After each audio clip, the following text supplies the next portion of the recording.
Hello everyone, फिर से स्वागत है जितेंद्रा मैथ कॉन्सेप्ट में।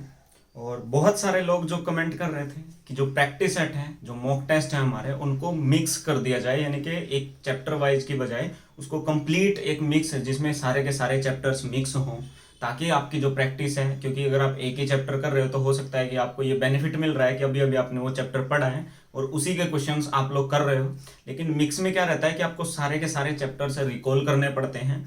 तो उसी बेसिस पे, और जो रेगुलर क्लासेज है, जैसे अभी लिमिट की क्लास चल रही है, अभी नेक्स्ट क्लास लिमिट की भी होने वाली है, उसके बाद डेरिवेटिव की भी होने वाली है, और वो क्लासेज चलती रहेंगी। ऐसा नहीं है कि खाली यही करने वाले हैं, तो मिक्स चलते रहेंगे ताकि आपकी जो प्रैक्टिस है वो सभी क्वेश्चंस की, सभी चैप्टर्स की मिक्स होके हो जाए। और इसका लेवल भी धीरे धीरे थोड़ा सा अप करते जाएंगे जैसे जैसे आपका एग्जाम की डेट जो है वो पास आ रही है, तो इसका लेवल भी बढ़ाते जाएंगे। जिस हिसाब से आपका रिस्पॉन्स अगर इस पे अच्छा आता है, टेस्ट सीरीज अगर आप लोगों को पसंद आती है, तो इसका लेवल भी बढ़ाएंगे और इसको फ्रीक्वेंसी भी इसकी ज़्यादा की जा सकती है, बशर्ते कि वो आप लोगों को पसंद आनी चाहिए। तो अगर ऐसा है कि आप लोगों को ये मतलब रेगुलर चाहिए ऐसे मिक्स क्वेश्चंस की, अच्छे अच्छे क्वेश्चंस इसमें करेंगे, तो वीडियो को लाइक करके जाएं और नीचे कमेंट करके जाएं, ताकि मुझे पता लगे कि हाँ, ये चीज़ें जो हैं वो आप लोगों को पसंद आ रही हैं। उसके अलावा दूसरी एक चीज़, जैसे मोबाइल क्या है, आजकल हर किसी के पास मोबाइल है, सबको सारा दिन मोबाइल ही चलाना है।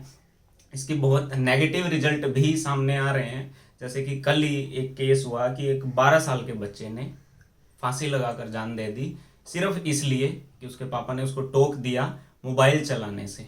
तो अगर आपके घर में भी बच्चे हैं जो भी 8 से 10, 7, 8, 10 साल इस एज में हैं, अभी वो थोड़ा ग्रो कर रहे हैं, तो उनको इन सारी चीज़ों के बारे में थोड़ा सा बताएं, थोड़ा सा फ़ोन से दूर रखें। जो एक्स्ट्रा एक्टिविटी हैं, स्पोर्ट्स में हो गया, खेल में, आप उनके साथ टाइम स्पेंड करके कैसे भी करके, क्योंकि एक तो हम लोग ही क्या करते हैं कि भाई हमारा काम बचेगा, बच्चे को मोबाइल दे दिया, ले भाई चलाता रहो चलाता रहो।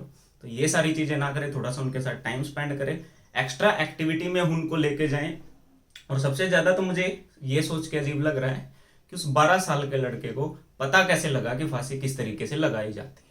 ठीक है, बाथरूम में उसने फांसी लगाई थी, तो बहुत मतलब अजीब लग रहा है सुन के भी। तो इस चीज़ पे भी, अगर आपके घर में भी हैं बच्चे हैं और आप खुद भी थोड़ा सा मोबाइल से जितना, अगर आपका यूज नहीं है, कुछ आपको काम नहीं करना है, तो कोशिश करें कि इसको थोड़ा सा दूर रखें।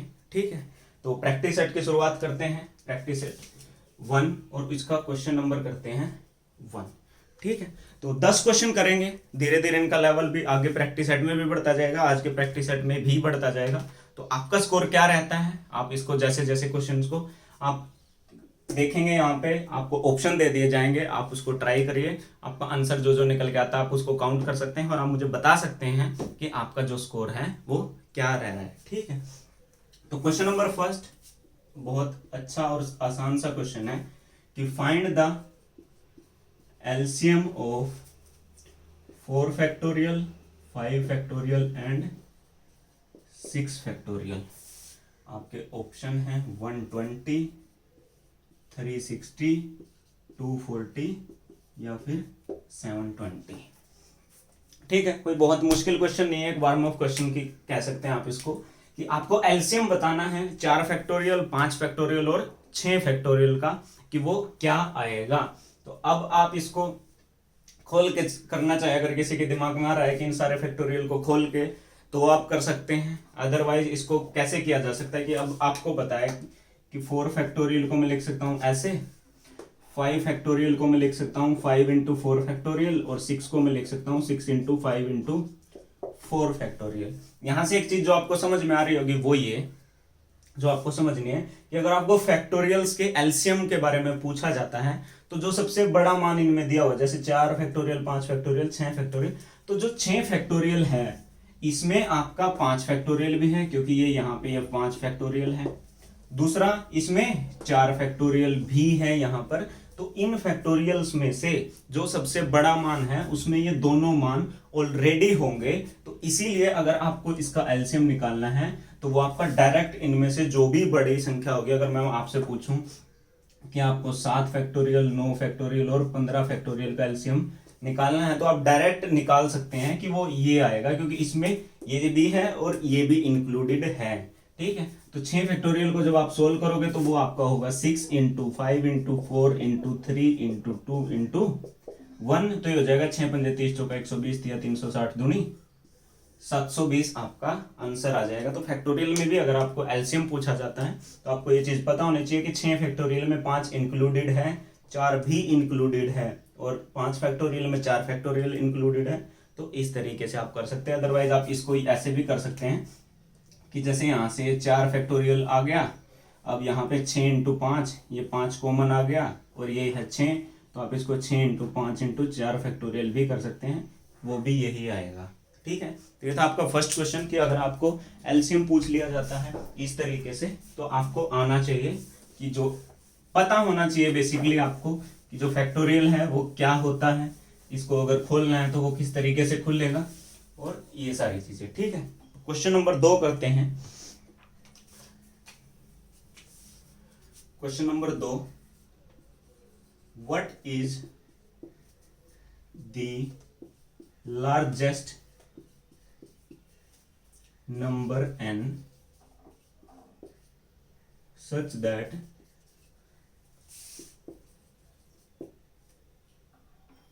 33 factorial is divisible by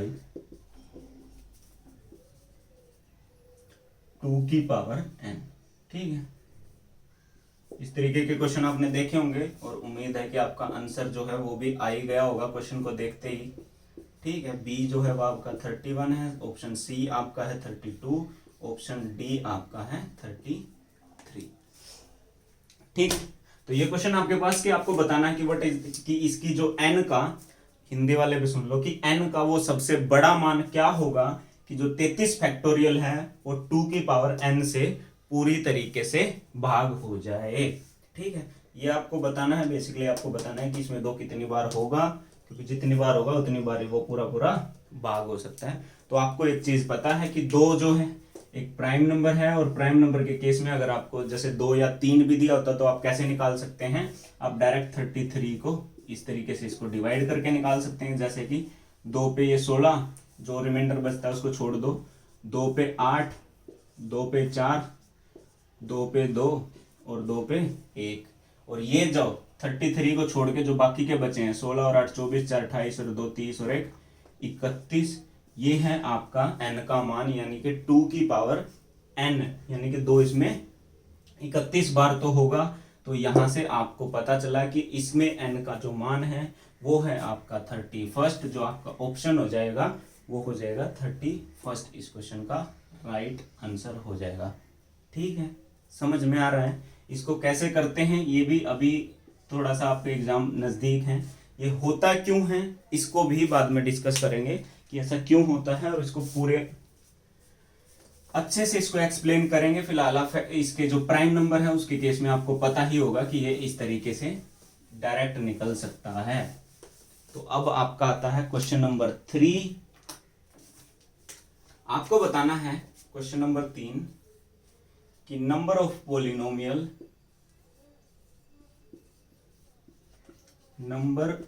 polynomials having roots -2 and 5। इसके ऑप्शन भी लिख देता हूं।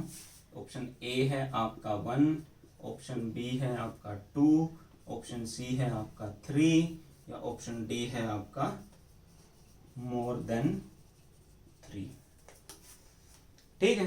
एक क्वेश्चन है, आपको बताना है, जो हिंदी वाले वो भी सुन लो, कि आपको बताना है कि -2 और 5 जिस पोलिनोमियल के मूल हों उसके ऐसे कितने पोलिनोमियल्स जो हैं वो टोटल हो सकते हैं। Number of polynomials having roots -2 और 5, ये आपको बताना है। आपके सामने ऑप्शन लिखे हुए हैं 1 2 3 या फिर मोर देन 3। तो यहां से अगर मैं आपसे पूछूं कि सम ऑफ रूट्स क्या होगा, तो आप बोलोगे कि सम ऑफ रूट्स इसका हो जाएगा 3। ठीक है। अगर मैं आपसे पूछूं कि इनकी प्रोडक्ट क्या होगी, तो आप बोलोगे कि इसकी जो प्रोडक्ट होगी वो होगी -10। तो अब अगर मैं आपसे पूछूं कि इसकी जो इक्वेशन क्या होनी चाहिए, तो आप बोलोगे कि x² -3x माइनस का 10 इक्वल टू 0 पुट करने की जरूरत नहीं है, पॉलिनोमियल है खाली। ठीक है, तो ये हो जाएगा आपका x square minus 3x minus 10। ये इसकी इक्वेशन बन रही है, इसके आप चाहो तो रूट भी निकाल लोगे तो -5 और जो 2 है वो इसके फैक्टर हो जाएंगे और यहाँ से आपका आ जाएगा -2 और 5 ये आ जाएगा। ठीक है, तो ये इक्वेशन बनी। अब बात ये है कि ऐसी कितनी इक्वेशन पॉसिबल है, क्योंकि इसके जब आप रूट निकालोगे तो वो भी आपके -2 और 5 ही आ रहे हैं। तो क्वेश्चन आपसे पूछा है कि ऐसे कितनी पॉसिबल हैं कि जिनसे आपके जो रूट हैं वो ये ही आने चाहिए। एक्चुअल में होता क्या है कि जब आप इसको सम और प्रोडक्ट लिखते हो 3 और -3 ऐसे करके, तो इसके बाहर एक और मान लिखा जाता है, वो होता है k। मैक्सिमम मैंने देखा है कि ये चीज कोई लिखता नहीं है। जब भी आप सम ऑफ रूट्स और प्रोडक्ट ऑफ रूट से इक्वेशन बनाओ तो उसके बाहर एक कांस्टेंट k लिखा जाता है, जिसका मान कुछ भी हो सकता है। वो 1 भी हो सकता है, 2 भी हो सकता है, 3 भी हो सकता है, 5 भी हो सकता है, 10 भी हो सकता है, 20 भी हो सकता है, 50 भी हो सकता है। ठीक है, तो ये कुछ भी हो सकता है। कहने का मतलब है कि एक चीज आपको दिखाता हूं कि ये एक इक्वेशन थी, अगर इस इक्वेशन की जगह पे यहां पे होता 2x स्क्वायर -6x माइनस का 20, ये इक्वेशन होती है, ये उस इक्वेशन से अलग है। तो मैं क्या कर सकता था, यहां से 2 कॉमन लेके फिर x स्क्वायर -3x माइनस 10 लिख सकता था। ठीक है, ये लिख सकता था। अब आपको पता है कि इसके जो रूट हैं वो हैं हमारे -2 और 5। तो पहले मेरे पास एक दूसरी इक्वेशन थी यहां पर जिसके रूट थे -2 और 5। अब यहाँ पे उससे अलग एक इक्वेशन ली, लेकिन इसके भी रूट है -2 और 5। अब मैं यहाँ पे अगर 2 की जगह पे इसको 3 से मल्टीप्लाई कर दूं तो भी ये रूट यही आएगा, अगर इसको 4 से मल्टीप्लाई कर दूं तो भी ये रूट यही आएंगे। तो मेरे पास ऐसे बहुत सारे इक्वेशंस हैं जिसमें से मैं कांस्टेंट को कॉमन लेकर रूट निकालूंगा तो यही दोनों आ जाएंगे। यानी कि हमारे पास ये सम और ये प्रोडक्ट और ये रूट, हमारे पास बहुत ज्यादा इक्वेशंस बनाई जा सकती हैं। जितनी भी आपको चाहिए वो बनाई जा सकती हैं। किस तरीके से बनाई जा सकती है वो भी मैंने आपको बता दिया। तो इसका जो आंसर है वो हो जाएगा आपका मोर देन 3। ठीक है, तो इस तरीके से। और जब भी आपको जैसे नॉर्मली आपको जो क्वेश्चन दिखे हैं या आपको करवाए गए हैं या हमें भी जब हम पढ़ रहे थे तो करवाए गए थे, तो इसी तरीके से खाली लिख देते कि भाई ये सम है, ये प्रोडक्ट है x square -3x minus 10 is equals to 0। ये सही नहीं है, इसके बाहर आपको एक k भी लिखना चाहिए और k का मान निकाला जाता है कंपेयर करके, ताकि ये पता चले कि एग्जैक्ट यही है या फिर इसकी कोई प्रोडक्ट है या कोई इसके साथ मल्टीप्लाई में है। ये चीज भी आपको जो है वो होनी चाहिए। तो एक सेम ही रूट के बहुत सारे इक्वेशन आप बना सकते हो जिनके रूट्स वही सेम टू सेम होंगे। ठीक है, तो क्वेश्चन नंबर 4 आपके सामने है। क्वेश्चन नंबर 4 कि आपको दिया है let A and B are independent events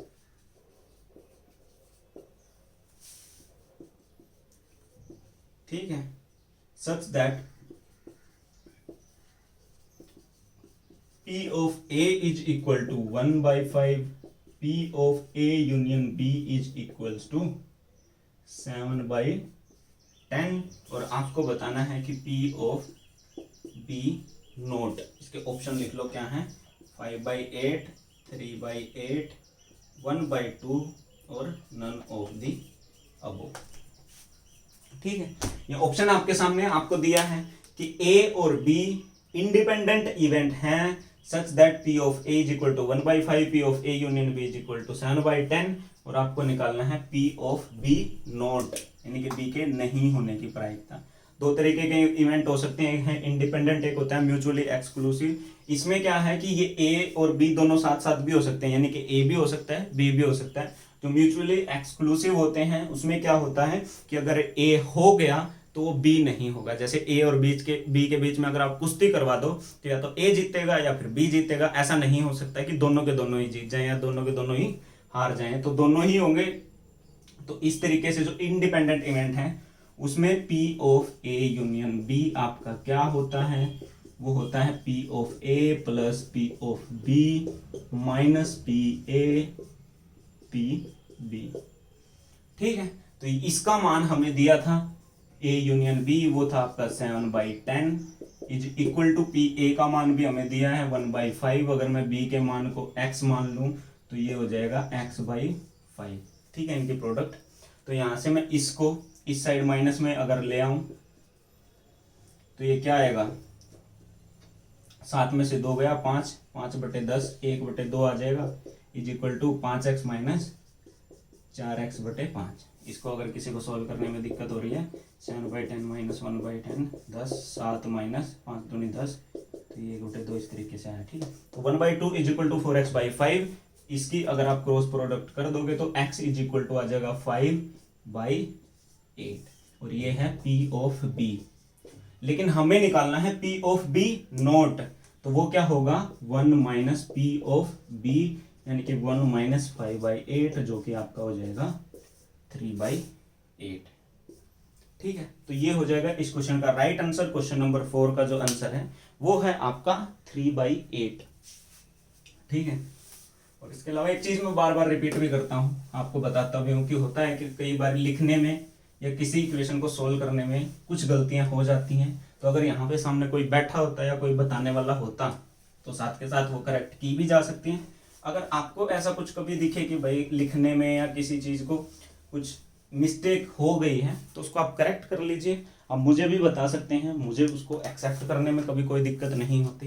ठीक है, तो अगर कुछ ऐसा दिखे तो जरूर बताएं। ठीक है, क्वेश्चन नंबर 5, जैसे हम लिमिट पढ़ रहे हैं तो एक क्वेश्चन लिमिट का कर लेते हैं कि if limit of x tends to 2 x की पावर n माइनस 2 की power n divide by x minus 2 is equals to 80। ठीक है, और जो n है वो बिलोंग कर रहा है n से, तो आपको बताना है कि जो n का मान है वो क्या होगा। इसके ऑप्शन है आपके पास 3, 4, 5 या फिर नन ऑफ दी अबव। ठीक है, एक लिमिट है जो x टेंड्स टू 2 है, x की पावर n माइनस 2 की power n, x minus 2 is equal to 80। तो आपको n का मान बताना है कि वो क्या होगा। तो एक छोटी सी चीज आप नोट कर लो यहाँ पर कि होता क्या है इस तरीके के क्वेश्चंस में। ठीक है, कि आपकी limit of x tends to a, x की पावर n माइनस a की power n divide by x minus a, अगर आपको इस फॉर्म में दिया जाए।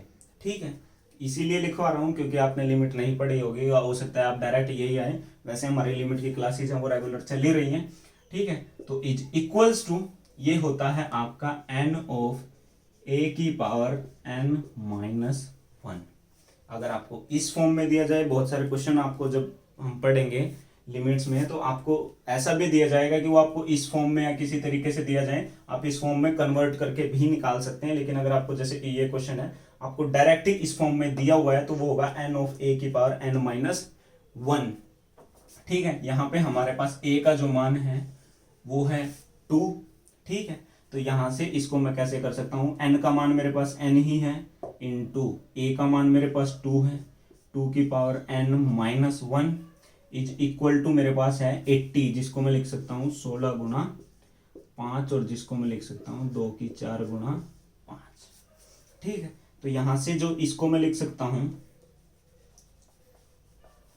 जब इसको कंपेयर करूंगा तो मैं इसको 5 इंटू 2 की पावर 5 माइनस 1 लिखूंगा, तो वो इज इक्वल टू है 2 की पावर 4 इंटू 5। यानी कि जब मैं इसको इससे कंपेयर कर रहा हूँ तो ये n जो है वो आ जाएगा हमारा 5, और यहाँ पे 2 की पावर 4 है तो इस n की जगह पे 5 पुट करूंगा तो वो भी इसको सेटिस्फाई कर रहा है। तो यहाँ से मेरे पास जो n का मान है वो आ जाएगा 5, इसको और इसको कंपेयर करने से। ठीक है, जो बाहर वाली वैल्यू है वो है n, और 2 की पावर यहाँ पे 4 था, यहाँ पे 2 की पावर 5 n माइनस 1 था, और n का मान जो है वो 5 है तो 5 माइनस 1 ये भी सेटिस्फाई कर रहा है। तो n का जो मान है वो आ जाएगा आपका 5।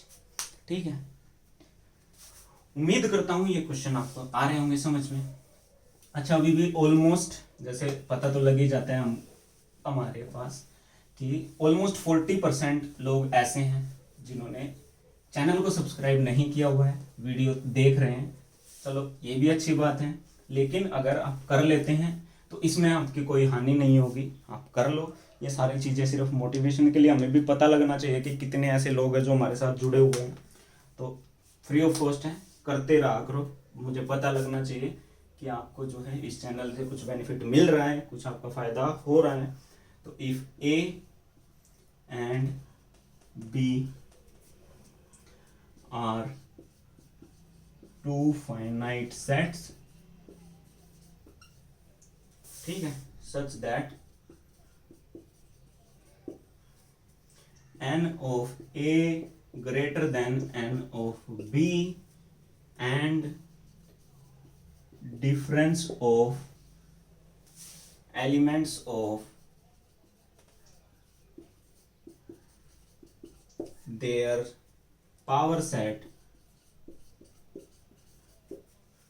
is 96।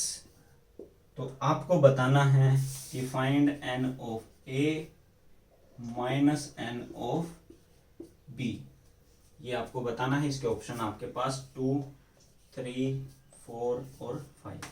सेट तो हम कंप्लीट कर ही चुके हैं, ये सारी चीजें भी मैं आपको पढ़ा ही चुका हूँ। तो मुझे नहीं लगता कि इस क्वेश्चन में आपको कोई दिक्कत परेशानी कुछ आनी चाहिए।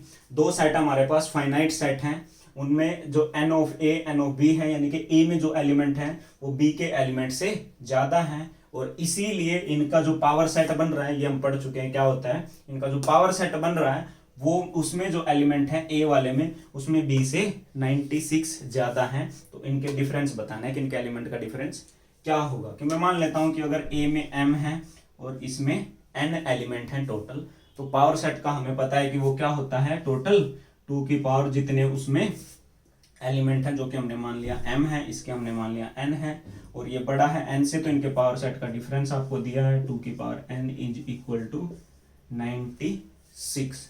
इस 96 को मैं लिख सकता हूँ 32 गुणा 3। यहां से क्योंकि n जो है m से, अच्छा एक कमेंट भी आया था कि यहां से आप इसमें से n कैसे कॉमन ले रहे हो, वो बता देता हूं कैसे।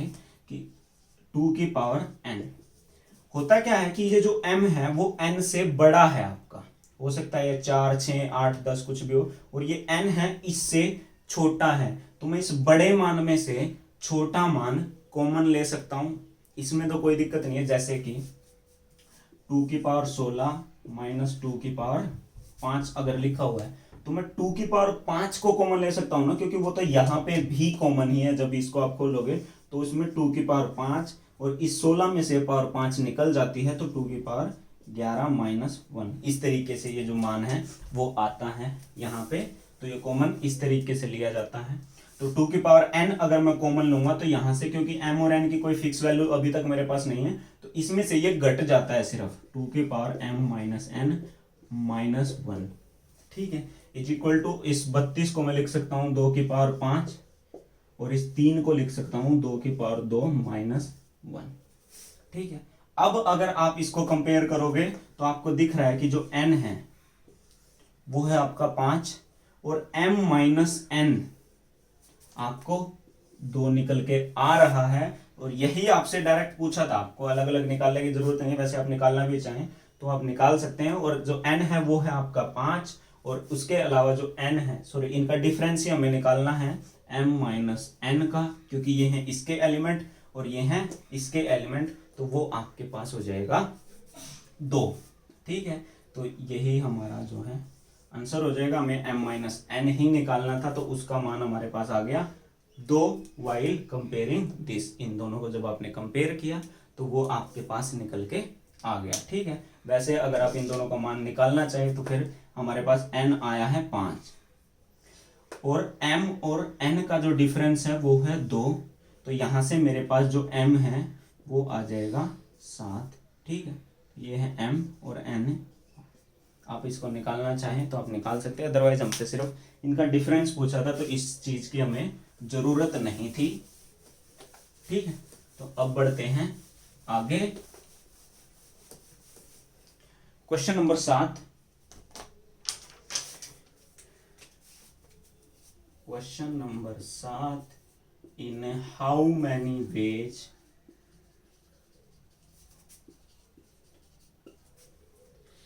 Five boys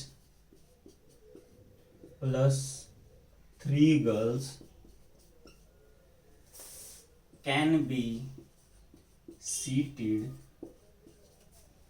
in a row so that no two girls sits together. आपके ऑप्शन है 1440 14400 3600 2400। ठीक है, ये आपके ऑप्शन है।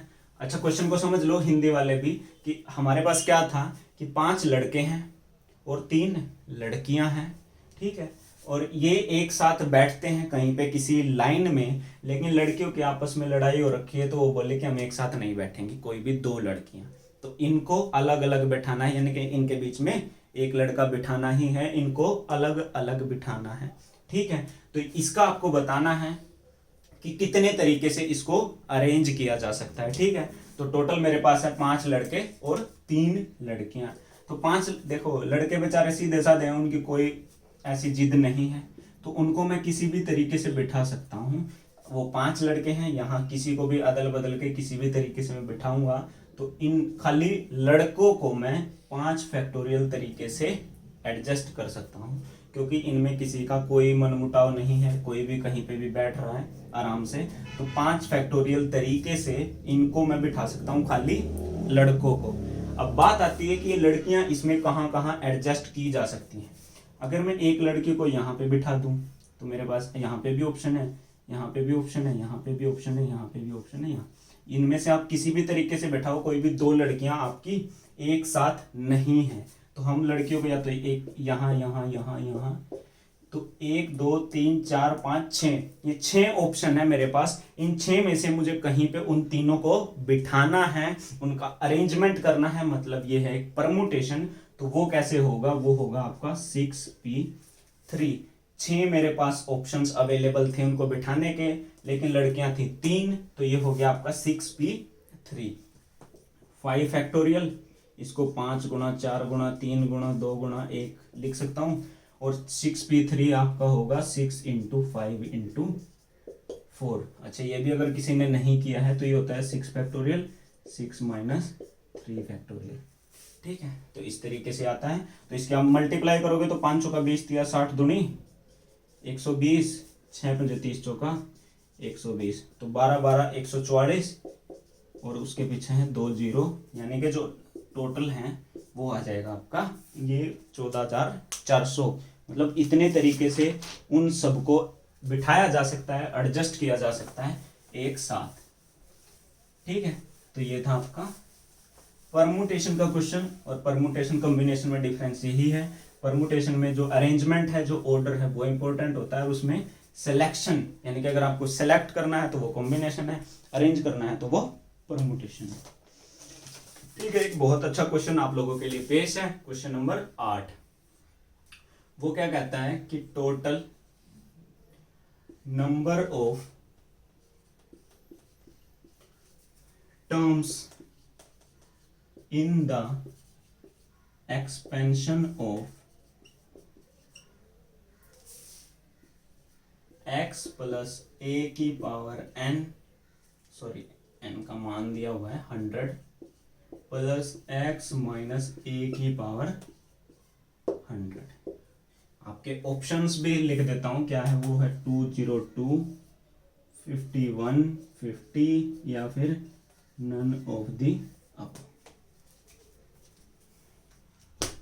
ठीक है, तो ये क्वेश्चन है, आप इसको ट्राई करें। मैं थोड़ा सा पानी पी लेता हूं तब तक। तो total number of terms in the expansion of x plus A is plus sorry इसकी पावर 100 माइनस x माइनस ए की पावर 100। आपके पास ऑप्शन है 202, 51, 50 और नन ऑफ दी अबव। तो आपको बताना है कि इसमें टोटल कितनी टर्म्स आएंगी। क्वेश्चन है आपका बाइनोमियल एक्सपेंशन का, तो आपको पता होना चाहिए कि ये किस तरीके से काम करता है। सबसे पहले तो आपको पता है कि अगर ये पावर जैसे x प्लस ए की पावर 2 हो, इसका स्क्वायर हो, तो इसमें जो टोटल टर्म्स होती हैं वो होती हैं 3, एक ज्यादा होती है, ये चीजें तो पढ़ चुके हैं हम पहले। अगर यहाँ पे x प्लस ए की पावर 3 हो तो जो टोटल टर्म्स आती हैं वो आती हैं 4, अगर यहाँ पे 4 है तो टोटल टर्म्स आएंगी 5, अगर 5 है तो 6, 6 है तो 7। तो मुझे पता है कि यहाँ से जो टोटल टर्म्स निकल के आएंगी वो आएंगी 101, और यहाँ से भी जो टोटल टर्म्स निकल के आएंगी वो आएंगी 101। लेकिन इसको जोड़ के 202 आंसर नहीं बताना है, वही जो है आपका मेन क्वेश्चन है। ठीक है, तो अगर मैं आपसे पूछूं कि x प्लस ए की पावर 100 को एक्सपेंड करके बताओ, तो आप बोलोगे कि 100 C 0 x की पावर 100 इंटू ए की पावर 0 प्लस 100 C1 x की पावर 99 प्लस मल्टीप्लाई में a की पावर 1 प्लस 100 C2 x की पावर 98 a की पावर 2, और ये इसी तरीके से जाएगा। लास्ट में आपका आ जाएगा 100 C 100 और x का मान 0 और a का मान 100। ठीक है, x की पावर 0 और इसके 100। तो इस तरीके से इसका एक्सपेंशन होता है। उसी तरीके से जो आपका x जो माइनस ए है, इसको भी मैं x प्लस माइनस ए लिख सकता हूँ। तो इसका भी जो एक्सपेंशन होगा वो इसी तरीके से होगा, 100 C0 x की पावर 100 और माइनस a की पावर जो है वो 0 प्लस 100 C1 x का मान जो है 99 और माइनस a की पावर 1 प्लस 100 C2 और x की पावर 98 इंटू माइनस a का मान 2, और ये भी इसी तरीके से जाएगा। लास्ट में आपका आ जाएगा 100 C 100 और x की पावर 0 और माइनस a की पावर 100। ठीक है, मैंने आपको एक्सपेंड करके दिखा दिया कि दोनों में क्या होगा। ये इस तरीके से होगा और ये इस तरीके से होगा। तो अब हमें देखना है इनको जोड़ के क्या आएगा। तो जो सबसे पहली टर्म है हमारे पास, ठीक है, इसमें 100 C0 x की पावर 100 a की पावर 0, a की पावर 0 को तो मैं हटा भी सकता हूँ, ये 1 ही है। यहाँ पे माइनस a की पावर 0 को भी मैं हटा सकता हूँ, ये 1 है। तो पहली जो टर्म है वो आपकी कॉमन है, इसमें आपका कोई डाउट नहीं है। ठीक है, इसके बाद इससे आगे वाली जो टर्म्स है, जैसे 100 C1 x की पावर 99 और a की पावर 1, यहाँ पे है 100 C1 x की पावर 99 माइनस a की पावर 1। तो जब माइनस a की पावर 1 आप करोगे तो ये आपका माइनस a आ जाएगा, और ये माइनस a मल्टीप्लाई में है तो इस प्लस की जगह पे यहाँ पे माइनस आ जाएगा। ठीक है, वो माइनस आपका चल के कहाँ आएगा, यहाँ पे माइनस आ जाएगा। ठीक है, जब इसकी पावर 1 थी, लेकिन जब इसकी पावर 2 होगी तो ये हो जाएगा माइनस a का स्क्वायर, तो वो a स्क्वायर ही हो जाएगा। तो यानी कि ये और ये सेम हो जाएगा। लेकिन जब वो पावर यहाँ पे माइनस a की पावर 3 आएगी, जो इससे अगली है, ये फिर से माइनस होएगा और इसके आगे फिर से माइनस आएगा। और जब आप इसको जोड़ोगे तो जैसे जैसे ये, जैसे इसमें यहाँ पर a की पावर 1 थी, इसमें यहाँ पे माइनस a की पावर 1 थी, ये और ये कटेगा यहाँ पर। ठीक है, जोड़ते टाइम, क्योंकि इसके आगे प्लस का साइन है, इसके आगे माइनस का साइन है, तो इसके बाद ये वाला नहीं कटेगा, लेकिन इससे अगला जो 3 पावर वाला था वो आपका कटेगा। ठीक है, तो इसी तरीके से मैं कह सकता हूं कि जितने माइनस a की ओड पावर वाले टर्म्स होंगे वो सारे के सारे इसके साथ जुड़ के आपके 0 हो जाएंगे। ठीक है, तो इसके अलावा जैसे 100 टर्म्स और बची हैं, तो 100 में से 50 टर्म ऐसी होंगी जहां पे ये जो ओड पावर वाले हैं वो आपके कट जाएंगे, 50 जो इवन पावर वाले हैं वो बच जाएंगे, और एक ही ऑलरेडी है। तो टोटल मेरे पास जो बचेगा वो 51 इंटू 2 बचेगा। ठीक है, ये इसका दो बता देता हूं, इसको भी कहीं इसको 51 इंटू 2 102 ना कर लो, कि जैसे जैसे ये टर्म आएगी, जैसे एक ये टर्म थी, फिर ये टर्म है, फिर ये टर्म है, इसको जब आप जोड़ोगे, जैसे इसको और इसको जोड़ोगे तो 2 आप कॉमन ले सकते हो, क्योंकि ये 2 बार हो गया ना। इसी तरीके से जब इसको और इसको जोड़ोगे तो 2 2 2 ऐसे सबके साथ कॉमन लेते जाओगे, तो आपकी अंदर जो है वो 51 टर्म्स होंगी। और इस 51 टर्म्स को इस 2 के साथ मल्टीप्लाई करके 102 नहीं करना है, ये सिर्फ इस 51 टर्म्स के साथ 2 मल्टीप्लाई में है, तो आपकी जो टोटल टर्म्स होंगी वो आपकी 51 ही होंगी। ठीक है, ये चीज समझ में आई आपको कि इन सारी टर्म्स को जोड़ोगे तो इनके साथ दो, क्योंकि हर टर्म 2 बार हो जाएगी ना जोड़ने के लिए, तो ये 2 ही कॉमन बाहर लिया है, इसको 51 के साथ मल्टीप्लाई करके 102 नहीं करना है, जो टोटल आपकी टर्म्स हैं वो 51 ही होंगी, तो आपका जो आंसर है वो 51 ही आएगा। ठीक है, इसी तरीके से अब बढ़ते हैं हम क्वेश्चन नंबर 9 की ओर।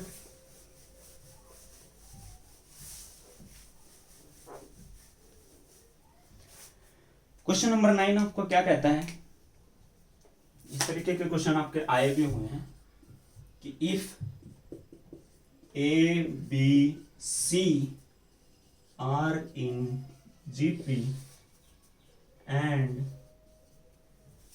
ए की power 1/x is equal to B की power 1/y is equal to C की पावर 1/z, तो आपको बताना है कि जो x, y और z हैं वो आपके क्या AP में होंगे, क्या वो GP में होंगे, या फिर वो HP में होंगे, या फिर इनमें से किसी में भी वो नहीं होंगे। ठीक है, तो A B C are in GP and A की पावर 1/x, B की पावर 1/y, C की पावर 1/z ये इक्वल हैं, तो आपको बताना है कि जो x, y, z जो हैं वो आपके AP, GP या फिर HP में से किस में होने वाले हैं। ठीक है, तो अगर मैं आपको इसको सोल्व करके दिखाऊं, तो अगर मैं इसको इज इक्वल टू k मान लूं, ये इसके इक्वल है, ये इसके इक्वल है, ये k के इक्वल मान लिया मैंने, तो यहाँ से अगर इसको इसके इक्वल पुट करके अगर इसकी पावर x कर दूं दोनों साइड, तो यहाँ से मेरे पास खाली a आ जाएगा और उधर आ जाएगा k की पावर x। जैसे बोलते हैं ना भाई, इस पावर को उल्टा उस साइड ले गया तो ये पलट गई, तो होता क्या है, यहाँ पे भी इसके x कर दिया और यहाँ पे भी x कर दिया, तो इसलिए ये यहाँ पर a और वहां पे k की पावर x आया है। इसी तरीके से मैं जब इसका और इसके साथ करूंगा तो वहां पे मेरे पास आएगा जो b है वो आ जाएगा k की पावर y, और इसी तरीके से जो c आएगा मेरे पास वो आएगा k की पावर z। ठीक है, अब आपको पता है कि जो a b c है वो आपका GP में है, तो इसका मतलब जो b स्क्वायर है वो इज इक्वल टू AC है, क्योंकि ये GP में है, ये चीज पढ़ चुके हैं। तो यहाँ से b स्क्वायर की अगर मैं बात करूं तो वो आ जाएगा आपका k की पावर y, और इसका स्क्वायर करोगे तो वो आ जाएगा 2y is equal to a का मान मेरे पास क्या है, k की पावर x इंटू c का मान है k की पावर z, तो बेस सेम है तो पावर ऐड कर सकता हूँ, यानी कि x प्लस z लिख सकता हूँ, और यहाँ पे इसका और इसका बेस सेम है तो जो पावर्स हैं वो इक्वल होंगे, तो मेरे पास आ जाएगा 2y is equal to x plus z। तो x plus z is equal to 2y है, तो यहाँ से मुझे एक चीज पता है कि अगर 2y is equal to x plus z है, यानी कि y is equal to x plus z by 2 है, तो ये जो तीनों हैं वो आपके AP में होंगे। ठीक है, ये चीज समझ में आ गई आपको किस तरीके से करना है। इसी तरीके के क्वेश्चन आपसे पूछे भी जाते हैं। ठीक है, तो अब करते हैं क्वेश्चन नंबर 10।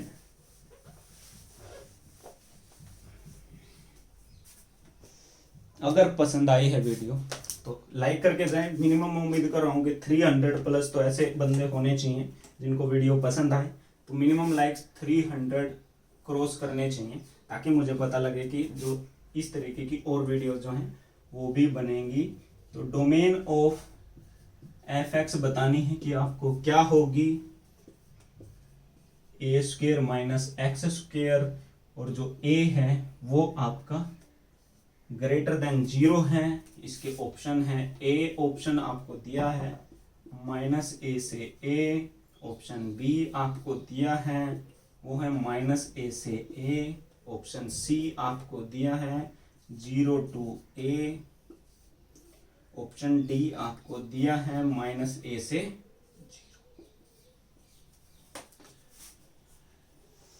ठीक है,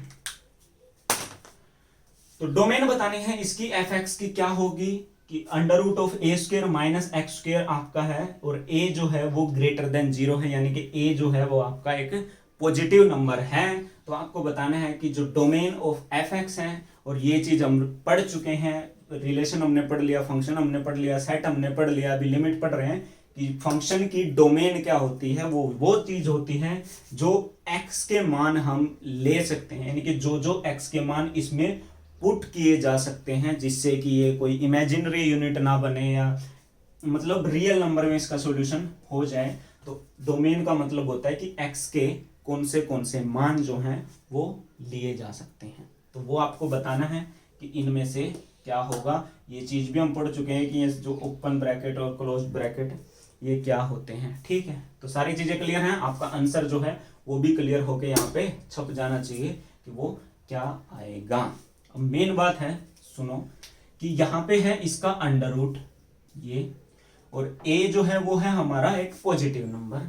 तो जो एक्स स्क्वायर है वो या तो इस a स्क्वायर से कम होना चाहिए या मैक्सिमम टू मैक्सिमम इस a स्क्वायर के इक्वल होना चाहिए, क्योंकि अगर वो इस a स्क्वायर से एक्स स्क्वायर ज्यादा हो गया तो इस अंडर रूट के अंदर जो आपका मान है वो आपका नेगेटिव में आ जाएगा और ये इमेजिनरी में चला जाएगा। ठीक है, तो वो आपको नहीं करना है। तो आपको क्या करना है, इस एक्स स्क्वायर को ए स्क्वायर से कम या फिर maximum to maximum a square तक ही आपको लेके जाना है।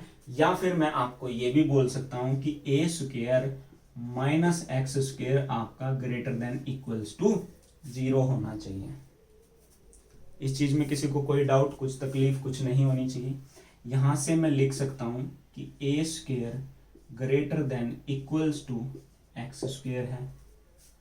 ठीक है, इस एक्स स्क्वायर को मैं उस साइड ले गया और इस फंक्शन का आपको पता है कि if a square greater than equals to x square, तो यहां से मेरे पास जो एक्स है वो माइनस ए से बड़ा या इक्वल और ए से छोटा या इक्वल होता है अगर A square greater than equals to x square होगा। ठीक है, तो यहाँ से ये माइनस ए और ए के बीच में लाई करता है, और यहाँ से अगर ये ए के बीच में लाई कर रहा है तो आपको पता है कि ये ग्रेटर देन इक्वल्स टू भी, इक्वल्स टू का भी साइन लिखा हुआ है। इसका मतलब है माइनस ए और ए को इंक्लूड करेगा और इनके बीच के जितने भी मान हैं उन सभी को इंक्लूड करेगा, यानी कि इसमें एंड पॉइंट भी आपके इंक्लूडेड हैं। तो आपका जो ऑप्शन हो जाएगा वो हो जाएगा option number B, minus A to A. ठीक है, तो इस क्वेश्चन का जो राइट आंसर है वो हो गया आपका ए। जो माइनस ए और ए है वो आपके इंक्लूडेड हैं।